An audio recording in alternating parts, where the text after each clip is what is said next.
Në shkretëtirën e akull dhe të largët të Siberisë, shkencëtarët sapo kanë dërguar një dron në një mision që do të trondisë botën shkencore.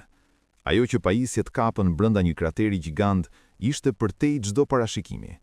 Nuk bëhej fjalë thjesht për një vrim në tokë, por për një bombë me sahat mjedisore që fshihej nën këmbët tona. Ky zbulim i pabesueshëm po na tregon një të vërtetë të frikshme për të ardhmen e planetit.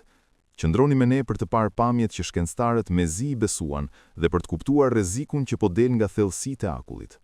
Shkencëtarët fluturuan një dron mbi këtë krater dhe nuk mund të besonin syve për atë që gjetën brenda. Por para se të fillojmë, a mund të marrim 1000 pëlqime për këtë video? Shtypni butonin like, abonohuni në kanalin ton dhe godisni zilën e notifikimeve në mënyrë që të mos humbisni historitë tona të ardhshme. Në shtrirjen e largët dhe të shkretë të Siberisë, një dron nisi një mision që shpejt do të bënte jehon në komunitetin shkencor me peshën e gjetjeve të tij. Zhurma e dronit të shëtiu në një ugin të heshtur, ndërsa ai zbriste në një krater gjigant, një formacion i lindur nga aktiviteti i pandalshëm gjeologjik. Ky krater, si shumë të tjerë të shpërndarë në peizazhin siberian, u bë pika qendrore e një ekspedite ambicioze shkencore që synonte të zbërthente misteret e fshehura brenda tij. Misioni, ndonse i guximshëm në konceptim, i la shkencëtarët të mahnitur nga zbulimi i pabesueshëm që nxori dritë. Gadishulli Yamal në Siberi, emri të cilit në gjuhën vendase do të thotë fundi i botës, është një rajon i shënuar nga krateret e tij imponues dhe enigmatik. Këto gropa masive, disa prej cilave janë mbi 50 metra të thella, kanë tërhequr prej kohësh vëmendjen e gjeologëve, por eksplorimi i tyre ka qenë gjithmonë një makt logjistik.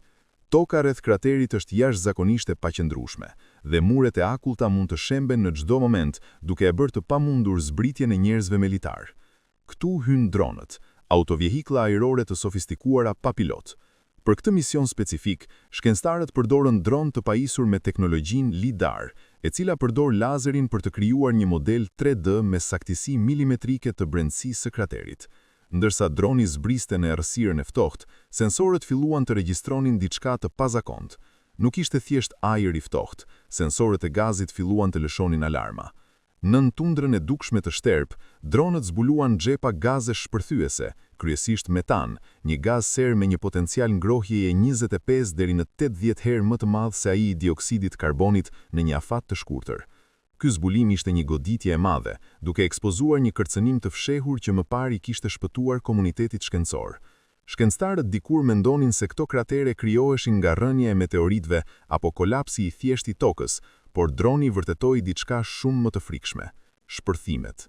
Para se një krater i tillë të formohet, në sipërfaqen e rrafsh të Siberisë krijohet një kodrinë e vogël që quhet pingo. Brenda kësaj kodrine, presioni i gazit metan rritet në nivele ekstreme, një lloj si në një tenxhere me presion. Kur permafrosti, ose akulli që shërben si kapak, hollohet nga ngrohja globale, ky presion shpërthen me një forcë kolosale, duke hedhur bloqe akulli dhe deu qindra metra larg. Droni arritë të kapte mbetje të këtyre shpërthimeve që dëshmojnë fuqinë shkatruese që fshihej nën tokë. Ndërsa eksplorimi vazhdonte, dronët zbuluan qindra xhepa të tillë të shpërndarë nëpër Siberi. Ky zbulim, jo vetëm që dha një sqarim për origjinën e kraterëve, por edhe theksoi një forcë të re dhe të përshpejtuar që kontribon në ngrohjen globale. Lëshimi i vëllimeve të mëdha të metanit mund të amplifikojë ndjeshëm ngrohjen globale, duke shkaktuar potencialisht një spiral ngrohjeje të pakontrollueshme që do të kishte pasoja të rënda për planetin. Përpara se të shpjegojmë se si ky zbulim mund të ndryshojë jetën tonë përgjithmonë, nëse jeni të interesuar për shkencën dhe mjedisin, ju lutem bëni subscribe në kanal dhe shtypni butonin like. Ndihma juaj na motivon të hulumtojmë më shumë. Shfaqja e këtij fenomeni në Siberi dhe mosdiktimi i tij për një kohë të gjatë i atribuohet permafrostit, një shtresë toke e ngrirë që shtrihet nën rajonet polare. Imagjinoni këtë. Kjo shtresë akulli ka shërbyer si një lloj frigoriferi gjigant për planetin ton për mijëra vjet. Brenda saj janë bllokuar jo vetëm gaze si metani, por edhe mikrobe, viruse të lashta dhe mbetje organike që nuk janë dekompozuar kurrë.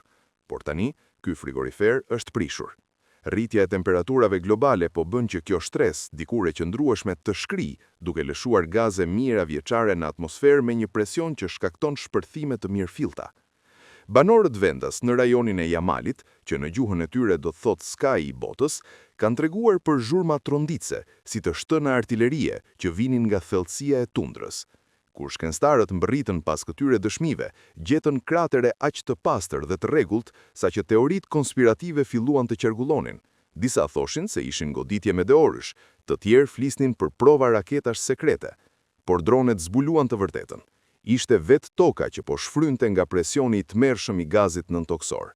Ky zbulim alarmant ka intensifikuar nevojën për eksplorime të mëdejshme, pasi kuptimi i problemit është vendimtar për adresimin efektiv të tij. Dronët vazhdojnë punën e tyre jetike duke hartuar me përpikri xhepat e gazit dhe duke identifikuar pikat e nxehta. Shkencëtarët kanë vënë ve diçka edhe më rrëqethse. Në disa zona, toka duket sikur merr frym. Pamjet e dronëve kanë kapur sipërfaqe të tëra të tundrës që fryhen dhe shfryhen si një flusk gjigande sapuni. Këto quhen hemit dhe janë në thelb bomba metani që presin të shpërthejnë. Nëse një shkencëtar do të shkelte aty, rreziku i një kolapsi të papritur do të ishte fatal. Megjithse zbulimi është padyshim shqetësues, ai gjithashtu ofron njohuri vendimtare mbi kompleksitetin e sistemit klimatik global. Ai nënvizon urgjencën e përpjekjeve ndërkombëtare për të reduktuar emetimet e gazeve serë. Një nga rreziqet më të mëdha është feedback loop ose cikli i mbyllur. Sa më shumë metan lëshohet, aq më shumë ngrohet atmosfera. Sa më shumë ngrohet atmosfera, aq më shumë permafrost shkrihet, duke lëshuar edhe më shumë metan. Është një garë kundër kohës për të ndaluar këtë reakcion zinxhir. Implikimet e këtij zbulimi shtrihen shumë përtej komunitetit shkencëtar. Ai shërben si një thirrje zgjimi për politikbërësit, mjedisorët dhe popullsinë globale. Ne nuk po flasim më për diçka që do të ndodh pas 100 vjetësh. Këto shpërthime po ndodhin tani. Në dritën e këtyre zbulimeve, shkencëtarët po bëjnë thirrje për rritje financimi dhe burimesh të dedikuara për kërkimin në Arktik. Një ekip studiuesish madje po eksperimenton me Pleistocene Park në Siberi, një projekt ku synohet rikthimi i kafshëve të mëdha barngrënëse si bizonët dhe kojet e vegjël, me shpresën se shkelja e tyre e fortë mbi dëborën do të ndihmojë në mbajtjen e tokës të ngrirë. Më tepër, ka një thirrje në rritje për zhvillimin e teknologjive inovative për të zbutur lëshimin e metanit. Një rrugë e mundshme qëndron në teknologjitë e kapjes dhe ruajtjes së karbonit, izoluar emetimet e metanit përpara se ato të ikin në atmosferë. Por teknologjia kushton dhe koha po mbaron. Shkencëtarët po përdorin gjithashtu inteligjencën artificiale për të analizuar imazhet satelitare dhe ato të dronëve, për të parashikuar se ku do të formohet krateri i radhës. Urgjenca e këtyre përpjekjeve nuk mund të mbivlerësohet. Megjithse Arktiku ka ndronë të ngrohet me një shpejtësi 2 herë më të lartë se pjesa tjetër e botës, pasojat e mosveprimit do të ishin katastrofike. Nuk bëhet fjalë vetëm për Siberin. Metani i lëshuar atje udhëton në mbar globin, duke indikuar stuhit në Amerikë, thatësirë në Afrikë dhe përmbytjet në Europë. Megjithatë, mes sfidave ka edhe shpresë. Zbulimi i xhepave të metanit në Siberi shërben si një katalizator.